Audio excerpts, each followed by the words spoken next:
Hello students, welcome back. Knowledge management की इस lecture series में हम इस समय बात कर रहे हैं डिसीजन मेकर पर। लास्ट क्लास में आपको ये बताया हुआ था कि डिसीजन मेकर क्या होता है और उसके टाइप्स क्या होते हैं। हमने वहाँ पर जिक्र किया हुआ था सिंगल डिसीजन मेकर का और मल्टी पार्टिसिपेंट डिसीजन मेकर का, मतलब सिंगल पार्टिसिपेंट और मल्टी पार्टिसिपेंट। आपको ये बताया गया था कि अगर किसी डिसीजन को लेने के लिए अगर सिंगल पर्सन क्या हो रहा है, इन्वॉल्व हो रहा है, सिर्फ सिंगल पर्सन इन्वॉल्व हो रहा है तो क्या होता है, सिंगल पार्टिसिपेंट डिसीजन मेकर। और अगर उस किसी डिसीजन को लेने के लिए मल्टीपल पर्सन क्या होते हैं, इन्वॉल्व होते हैं, पार्टिसिपेट करते हैं, तो डिसीजन क्या हो, डिसीजन मेकर क्या कहलाते हैं, एमडीएम, मतलब मल्टी पार्टिसिपेंट डिसीजन मेकर। और आज की जो क्लास है उसमें हम लोग उसी एमडीएम के बारे में थोड़ा आगे बढ़ेंगे। हमने देखा भी था कि टीम क्या होती है, ग्रुप क्या होता है, कमेटी क्या होती है, इन सब चीज़ों के बारे में हमको डिस्कस किया हुआ था। तो अगर आपको कोई प्रॉब्लम होती है इस वीडियो को समझने के लिए, सबसे पहले मेरा रिकमेंड है कि आप जाकर क्या करें, प्रीवियस वीडियो को चेक करें, उसको देखें, उसके बाद ही वीडियो कंटिन्यू करें, तभी आपको क्लियर समझ में आने वाली है। तो चलिए शुरू करते हैं। देखिएगा, जैसा कि आप यहाँ पे देख रहे हैं लिखा हुआ है sources of gains in MDM. मैंने आपके बुक के अकॉर्डिंग हेडिंग लिख दिया हुआ, इसका मतलब ही क्या हो गया आपका एडवांटेज। मतलब यहाँ पे एमडीएम का एडवांटेज क्या है, हम माइंड में किसको रखेंगे, एसडीएम को, सिंगल पार्टिसिपेंट्स को, कि उसके रिस्पेक्ट में एमडीएम का क्या फायदा है, क्या एडवांटेज है। पहला लिखा हुआ है यहाँ पे, MDM has greater knowledge than any single participants. अब सिंपल सी बात है, वहां पे सिंगल पार्टिसिपेंट्स होगा तो उसके पास नॉलेज क्या होगी, कम होगी, जो भी इंफॉर्मेशन उसके पास क्या होगी, कम होगी। और लेकिन अगर यहाँ पे कई सारे लोग हैं तो सिंपल सी बात है कि कई सारे लोगों को मिला दिया जाएगा तो नॉलेज क्या हो जाएगी, आपकी ज़्यादा हो जाएगी। तो एक फायदा तो ये हुआ कि एमडीएम सिस्टम में नॉलेज क्या होती है, ज़्यादा होती है। और जितनी ज़्यादा नॉलेज होगी उतना आप बेस्ट क्या ले सकते हैं, डिसीजन ले सकते हैं किसी भी चीज़ के बारे में। जितनी ज़्यादा आपको नेगेटिव पॉजिटिव इन्फॉर्मेशन होगी उस चीज़ के बारे में आप अच्छा बता सकते हैं, ये चीज़ कितनी ज़्यादा अच्छी है, कितनी ज़्यादा बुरी है। तो ओवरऑल आई थिंक ये आपका क्या हो गया, एक एडवांटेज हो गया। दूसरा यहाँ पे है interaction stimulates the generation of knowledge और इन्फॉर्मेशन। ओवरऑल ये बोला गया है कि यहाँ पे देखिए, मैंने पहले ही बता दिया, उसी को थोड़ा सा यहाँ पे दूसरे वे से बोला गया है कि जो इंटरेक्शन होता है वो क्या करता है, नॉलेज को जनरेट करता है, स्टिमुलाइज करता है। तो कहीं ना कहीं कोई भी इंफॉर्मेशन हो, कोई भी जैसे कहने का मतलब आप वो अकेले हो सकता है, वो इन्फर ना हो पाती, मतलब जनरेट ना हो पाती कोई नॉलेज। लेकिन अगर दो लोग बात कर रहे हो, तीन लोग बात कर रहे हो, तो हो सकता है आप तीनों को मिल करके या तीनों के पॉइंट ऑफ व्यू से कोई एक न्यू नॉलेज क्या हो जाए, जनरेट हो जाए। तो यहाँ पे कहने का मतलब है कि एमडीएम में क्या होता है, न्यू न्यू नॉलेज क्या होती रहती है, जनरेट होती रहती है। तीसरा आपका है participants can improve individual performance through learning from others. वो भी सही है कि जैसे यहाँ पे क्या है, पार्टिसिपेंट जितने लोग पार्टिसिपेट किए हैं इनसे फायदा क्या होता है एमडीएम से, कि उनका इंडिविजुअल परफॉर्मेंस क्या भी हो जाता है, बेटर हो जाता है। मतलब उनके पास पहले हो सकता है कि किसी चीज के बारे में आपके पास कोई इन्फॉर्मेशन ना हो, मान लो आप किसी एमडीएम में हो, किसी multi participant decision making process में इन्वॉल्व हो, तो आपके पास हो सकता है किसी चीज के बारे में जानकारी ना हो। लेकिन अगर आपका जो पार्टिसिपेंट दूसरा पार्टिसिपेंट है, अगर उसके पास वो जानकारी है, वो नॉलेज है, जब वो शेयर करेगा तो वो नॉलेज आपके पास भी आ जाएगी। इस तरह से आप क्या होगे, खुद इंप्रूव हो जाते हो। तो ये एमडीएम में एक फायदा यहाँ पे है कि जितने पार्टिसिपेंट्स होते हैं उनके पास जो इन्फॉर्मेशन नहीं होती वो भी उन्हें पता चल जाती है यहाँ पे। Improved evaluation over individual decision making. और ये बोला गया है कि जो आपके पास इवेल्युएशन सिस्टम वो भी यहाँ पे इम्प्रूव हो जाता है, क्योंकि यहाँ पे कई लोग कम्युनिकेशन करते हैं, डिस्कशन करते हैं, तो सिंपल सी बात है किसी चीज को हम बेहतर तरीके से इवेल्युएट कर सकते हैं। तो आई थिंक क्लियर हो चुका होगा ना कि what is the advantage of MDM multi participant decision maker. और अगर आप सही तरीके से समझ गए होंगे तो आप खुद ये सारी चीजें बना सकते हैं। एडवांटेज क्या है और यहाँ पे डिसएडवांटेज क्या है, source of losses in MDM क्या है यहाँ पे, क्लियर। तो पहला देखिएगा relative allocation of speaking time. देखिए हमेशा जब हम लोग एडवांटेज की बात करते हैं तो हमेशा सोचते हैं उसमें क्या पॉजिटिविटी है, इसको माइंड बना ही लेते हैं कि यार बहुत बेटर है एमडीएम, क्या बहुत बेटर है।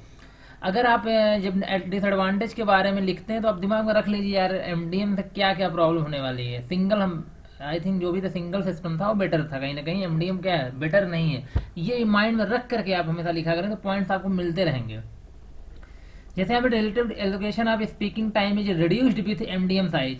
जैसे यहाँ पे कहने मतलब होगा कि अगर एमडीएम की साइज अब जितनी बढ़ाते जाओगे, जितने लोग पार्टिसिपेट होते जाएंगे, उतना ही आपको बोलने का चांस क्या मिलेगा, टाइम क्या मिलेगा, आपको कम मिलेगा।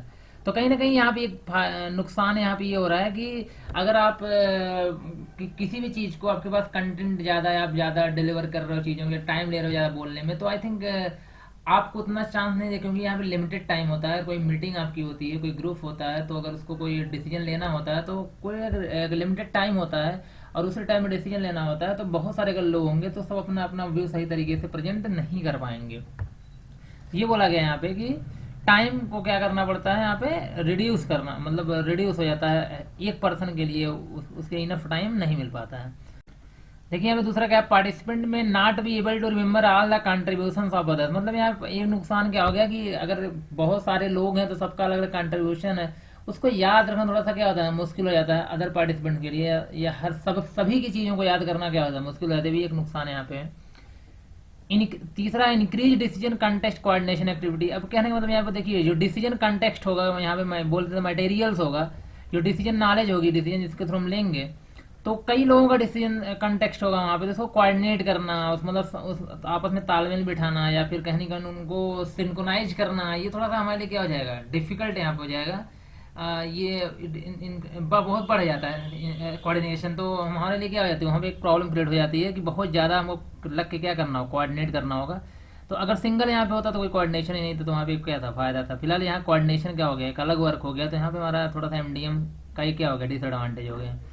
Increase opportunity for socialisation over goal focus. जैसे यहाँ पे क्या होता है कि बोला गया है कि जो अपॉर्चुनिटी है, आप क्या लेने गए हो, कोई गोल के ऊपर डिसीजन लेने गए हो, आपका मेन मोटो क्या है, डिसीजन मेकिंग। आप कोई ग्रुप बना रहे हो, तो ग्रुप जो बनाए हो आप, उसके थ्रू कोई डिसीजन ले रहे हो, मल्टी पार्टिसिपेंट डिसीजन मेकर काम क्या है कि डिसीजन लेना, तो कोई गोल होगा उसके ऊपर क्या ले रहे हो आप, डिसीजन ले रहे हो। तो आप बोला ये जाता है कि जैसे कई सारे लोग मिल जाते हैं, तो आई थिंक वहाँ पे जो सोशलाइजेशन होता है ना, वो इंक्रीज कर जाता है इन कंपेरिजन टू, मतलब कहने मतलब जो आपका गोल हो डिस्टर्ब हो सकता है थोड़ी देर के लिए। आप ज़्यादा बातें गोल पे ना करके आप कहीं ना कहीं सोशल सिस्टम के बारे में सोचने लगते हैं, जब कई लोग सारे मिल जाते हैं।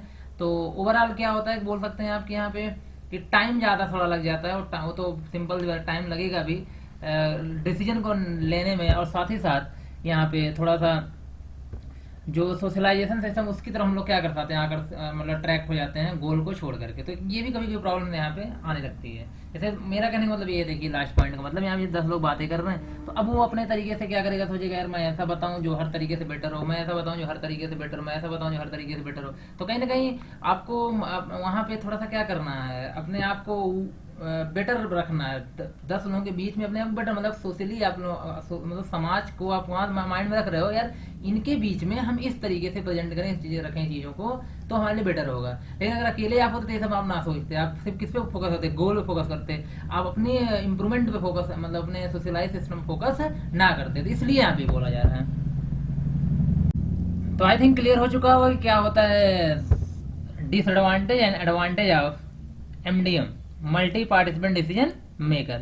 देखिए लेवल ऑफ एमडीएम, मतलब जो एमडीएम होता है वहाँ पे जो देखिए डिसीजन की बात हमने यहाँ पे करी थी, डिसीजन लिया कैसे जाता है, तो वहाँ पे कई सारे मेकर, डिसीजन मेकर्स होते हैं।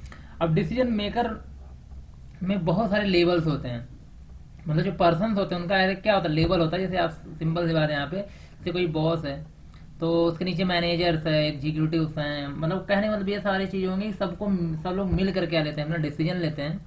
तो वैसे ही यहाँ पे भी एमडीएम में सिंपल सी बात है, वही वो सब एमडीएम का एग्जांपल है जो मैं अभी आपको बता रहा हूँ, boss, managers, junior managers, executive, ये सारी चीज़ें क्या है आपका एमडीएम ही है। तो डीएसएस यहाँ पे decision support system, group decision support system, group support system और ऑर्गेनाइजेशनल डिसीजन सपोर्ट सिस्टम, ये 4 लेवल यहाँ पे एमडीएम के होते हैं। सबसे टॉप पे कौन है, डीएसएस है, और सबसे यहाँ पे बॉटम पे कौन है, ऑर्गेनाइजेशनल डिसीजन सपोर्ट सिस्टम। तो चलिए एक एक करके हम लोग क्या करते हैं, इसके बारे में यहाँ पे समझते हैं कि डीएसएस होता क्या है, डिसीजन सपोर्ट सिस्टम क्या होता है। बहुत इंपॉर्टेंट टॉपिक है, यहाँ से 100% श्योर है कि आपके एग्जाम में आएगा कि डीएसएस क्या होता है या फिर जीडीएसएस क्या होता है, कि कोई ना कोई यहाँ से आपसे पूछा जाएगा। तो आई थिंक ये बहुत डिटेल टॉपिक है, ठीक है, तो ये बहुत डिटेल टॉपिक है, और इसे हम नेक्स्ट वीडियो में ही क्या करें, कंटिन्यू करें तो ज़्यादा बेटर होगा। तो डीएसएस के बारे में हम लोग नेक्स्ट वीडियो में कंटिन्यू करते हैं, उसके बाद हम लोग क्या देखेंगे, अदर डीएसएस के बारे में। चलिए आज इतना रखते हैं, मिलते हैं नेक्स्ट क्लास में। Thank you.